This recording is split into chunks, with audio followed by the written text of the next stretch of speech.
Bullies messed with the new black girl, big mistake. A minute later, they were begging for forgiveness. Look what the wind blew into our school, laughed Tyler Morrison, deliberately blocking Zara's path in the crowded hallway of Lincoln Academy. At least this time, they didn't send an ugly monkey. The hallway fell silent. 50 students stopped to watch, some holding their breath, others already pulling out their cell phones to record what promised to be another episode of public humiliation.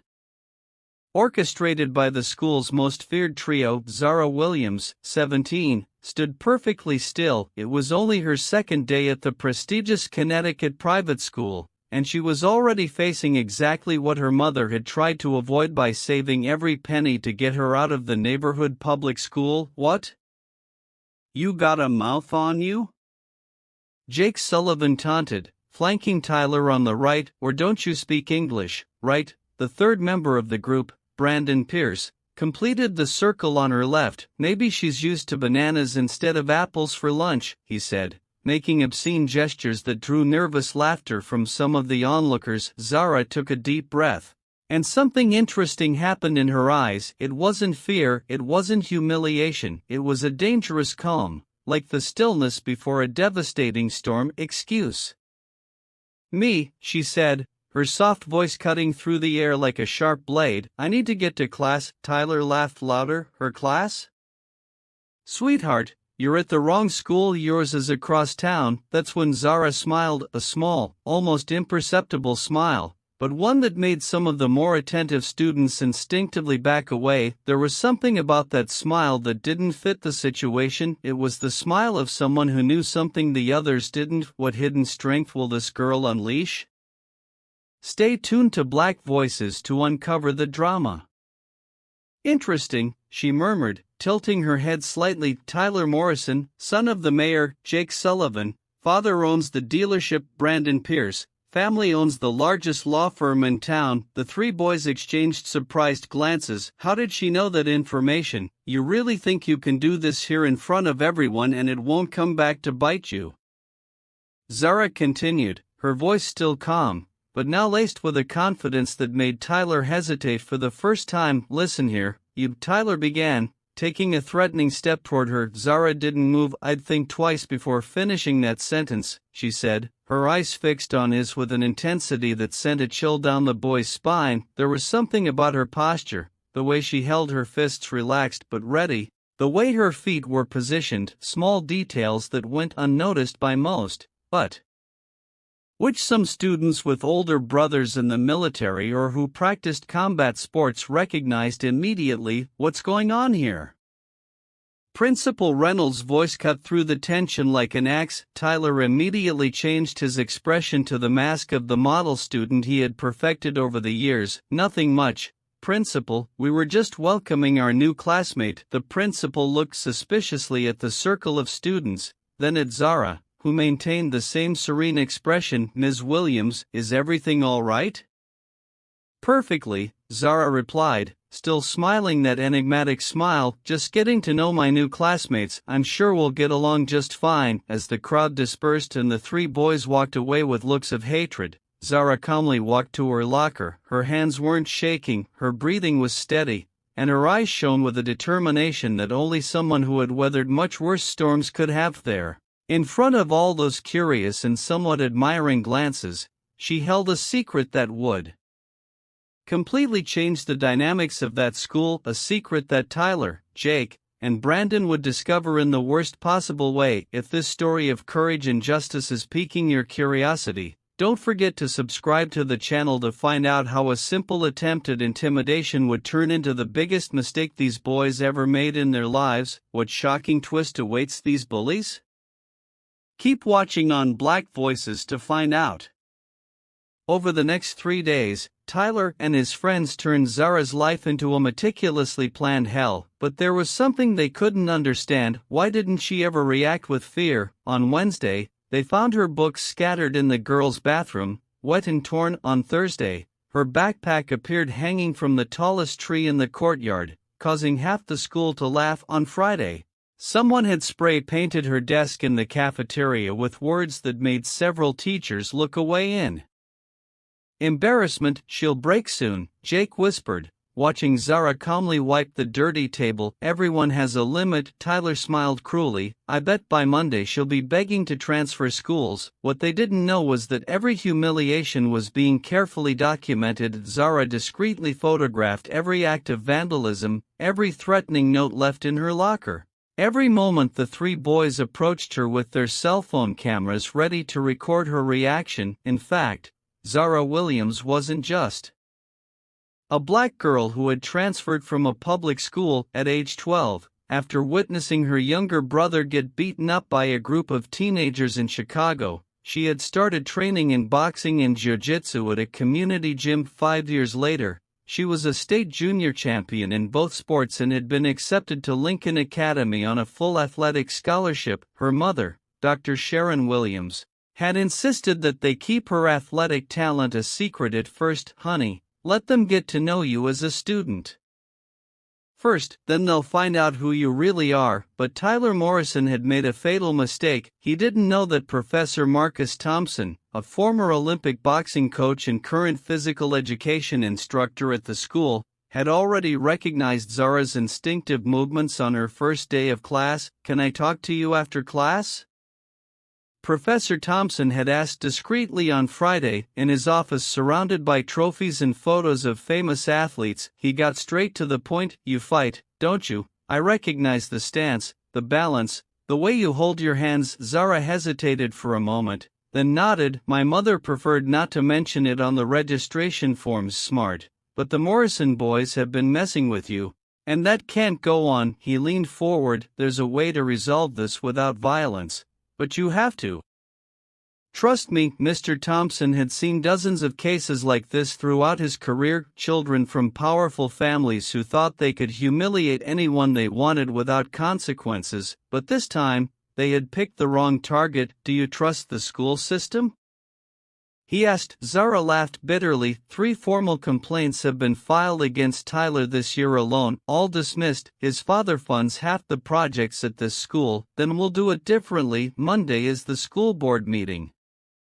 Several influential parents will be in attendance, including some who aren't very fond of the Morrison family. Mr. Thompson opened a drawer and pulled out a form. I want you to sign up for a special martial arts demonstration for the school's investors. A demonstration, officially, it's to showcase our athletic programs and attract more sponsors, but in practice, he smiled, it'll be the perfect opportunity for Tyler and his friends to find out who they're really messing with. That weekend, while Tyler posted stories on Instagram mocking the pathetic new girl, Zara trained intensively in her basement. Each punch on the punching bag carried the pent-up anger of a week of humiliation. Each dodging move was perfected with the contemptuous look she had received in mind. Her mother watched her worriedly. Are you sure this is the right way, honey? Mom, I tried to do it their way. I was polite. I ignored the taunts. I reported them to the system. Nothing worked. Zara paused her training, sweat glistening on her forehead. Now I'm going to do it my way. On Monday morning, Tyler was particularly excited. He had planned her ultimate humiliation. During recess in front of the entire school, he would make Zara publicly beg them to stop teasing her. Today she breaks, he told Jake and Brandon as they walked down the hall. I bet $50 she'll cry. They didn't notice that Zara was right behind them, listening to every word, nor did they notice the small smile that formed on her lips as she discreetly checked her cell phone. Demonstration confirmed for 3 p.m. Gym. All investors present. Show them what you're capable of. Professor Thompson. At 2:45 p.m., as Tyler prepared for his final performance against the girl he thought would be an easy victim, Zara was in the girls' locker room putting on her protective gear and warming up muscles she had trained for years for moments just like this. It was when everyone laughed that something extraordinary began to take shape, not just in the school environment, but mainly in the determined look that now shone with an intensity that made some of those present realize that the real performance was just beginning. Tyler Morrison had never felt so confident. At 2:30 p.m., surrounded by Jake and Brandon in the school's central courtyard, he watched Zara sitting alone on a distant bench, seemingly defenseless as always. Today, she begs, he muttered. Pulling out his cell phone to record what would be his masterpiece of humiliation. 50 people are going to watch her cry and apologize for existing. Jake laughed cruelly. I bet she'll run home crying to her mommy if she makes it home, Brandon added, cracking his knuckles. After today, she'll know exactly where she belongs. What none of them realized was that Zara wasn't alone on the bench. Discreetly hidden between the pages of her history book, her cell phone recorded every poisonous word that came out of their mouths. 3 days of digital evidence, dozens of photos of the vandalism, printouts of threatening messages, all meticulously catalogued and ready to be used. At 3 p.m. sharp, the martial arts demonstration began in the school gym, the Lincoln Academy.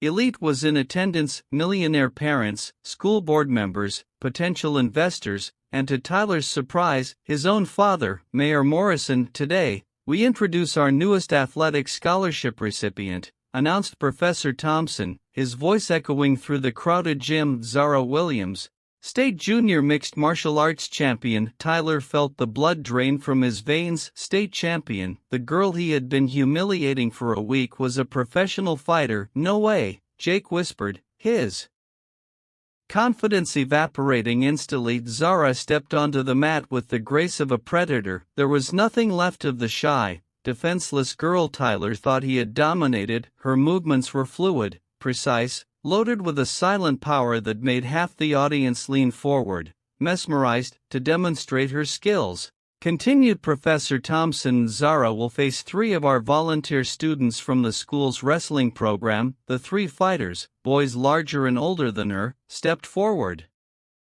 confidently. The first lasted exactly 15 seconds before being immobilized by a flawless armlock, the second 20 seconds, knocked down by a sweep that drew applause from the audience. The third, the strongest of the trio, held out an impressive 30 seconds before being forced to give up by a leg lock that could have broken his knee if Zara had wanted to. The audience erupted in applause. Parents and investors stood up, impressed by the display of pure technique and emotional control. Extraordinary, shouted one of the investors. This young woman is an exceptional talent. But Zara wasn't finished. Walking up to the microphone, her voice came out calm and crystal clear over the sound system. I would like to take this opportunity to address an important issue regarding bullying and racial discrimination at our school. The gym fell silent instantly. Tyler felt as if the floor was disappearing beneath his feet. Over the past 3 days, I have been the target of systematic attacks by 3 students at this institution. Zara pulled out her tablet and connected it to the projector. Tyler Morrison, Jake Sullivan, and Brandon Pierce. The first image appeared on the giant screen to Tyler, Jake, and Brandon vandalizing Zara's locker, clearly identifiable by the security camera. They hadn't noticed. This is just some of the evidence I've collected, Zara said, her voice remaining polite as she showed photo after photo, threatening messages, vandalism, the exact moment they poured glue into her backpack. Mayor Morrison rose from his chair, his face red with shame and anger. Tyler Morrison, what does this mean? But Zara wasn't finished. The next screen showed the audio of the 3 boys' conversations, their voices clearly identifiable, making racist comments and planning to break the new student. At least this time, they didn't send an ugly monkey. Tyler's voice echoed through the speakers, causing the entire audience to gasp in shock. Maybe she's used to bananas instead of apples for lunch. Brandon's voice continued, provoking indignant murmurs among the parents and attendants. Jake tried to hide behind a column, but it was too late. All the cameras and eyes were focused on the trio, who minutes earlier had felt invincible. Throughout this week, Zara continued, I remained calm and collected evidence because I learned that the best way to fight injustice is not with violence, but with truth and appropriate consequences. Mr. Thompson took the microphone. What you have just witnessed represents everything this institution rejects. Bullying, racial discrimination, and abuse of power will not be tolerated. Principal Reynolds took the stage, his face a mask of professional indignation. Mr. Morrison, Mr. Sullivan, Mr. Pierce, you are suspended indefinitely. A full investigation will be conducted and the appropriate authorities will be notified of the documented hate crimes. Tyler tried to approach his father, but Mayor Morrison pushed him away with a harsh gesture. "You've disgraced me, son, you've disgraced our family and our town." "Dad, I can explain," Tyler began, but his voice came out as a pathetic whisper. "There is no explanation for this," the mayor growled. "You will learn about consequences in a way you will never forget." Jake and Brandon had already been taken away by their furious parents, their families facing not only public humiliation, but potential criminal charges for hate crimes. As chaos unfolded around her, Zara remained in the center of the mat, serene as a queen on her throne. There was no malicious triumph in her eyes, just the quiet satisfaction of someone who had seen justice served at just the right temperature. As revelations piled up and masks fell away, one question remained: how would three boys who believed themselves untouchable by wealth and privilege react when they discovered that their actions would have consequences that extended far beyond the school walls? 6 months later, Lincoln Academy was unrecognizable. What had once been a toxic environment where privilege and prejudice ruled, had now become a national model of inclusion and respect. Zara Williams, now captain of the school's martial arts team and president of the student council, walked the same halls where she had been humiliated, but this time, students of all ages approached her not with fear or contempt, but with genuine admiration and requests for advice. "Zara, can you help me with something?"